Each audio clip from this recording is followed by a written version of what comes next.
Hi అండి, ఎలా ఉన్నారు? బాగున్నారా? అందరికీ హ్యాపీ ఫాదర్స్ డే. నిజంగా ఈరోజు ఇన్స్టాగ్రామ్లో యూట్యూబ్లో వీడియోలు చూస్తుంటే ప్రతి ఒక్కళ్ళు వాళ్ళ నాన్న ఫోటోలు పెట్టుకొని సాంగ్స్ పెట్టుకుంటామంటే నిజంగా నాకు కూడా అనిపించింది, మా నాన్న ఫోటో ఉంటే లేదా మా నాన్న ఉంటే నేను కూడా అలాగే పెట్టుకునేదాన్ని, ఒక్క సాంగ్ అన్నా పెట్టుకునేదాన్ని, మా నాన్న చూసుకునేదాన్ని అని అయితే అనిపించింది. చాలా బాధ అనిపించింది. నాన్న ఎలా ఉంటాడో నాకైతే తెలియదు. నేను చిన్నపిల్లప్పుడే నాన్న చనిపోయాడు.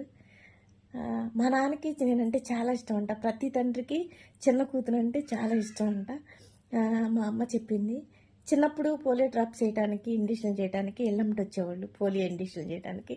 అట్లా వచ్చినప్పుడు ఇంత చిన్న పాపకి అంత ఇంజక్షన్ చేస్తారా, ఎంత నొప్పి పుట్టిద్ది అని చెప్పి మా నాన్న వాళ్ళని తరిమి తరిమి తిట్టి తిట్టి పంపించేశాడంట. అంటే అంత ప్రేమ. నిజంగా మా నాన్న బ్రతుకుంటే ఇంకెంత ప్రేమగా చూసుకునేవాడు కదా. ఏ చిన్న కష్టం రానివ్వకుండా ఎంత బాగా చూసుకునేవాడు కదా.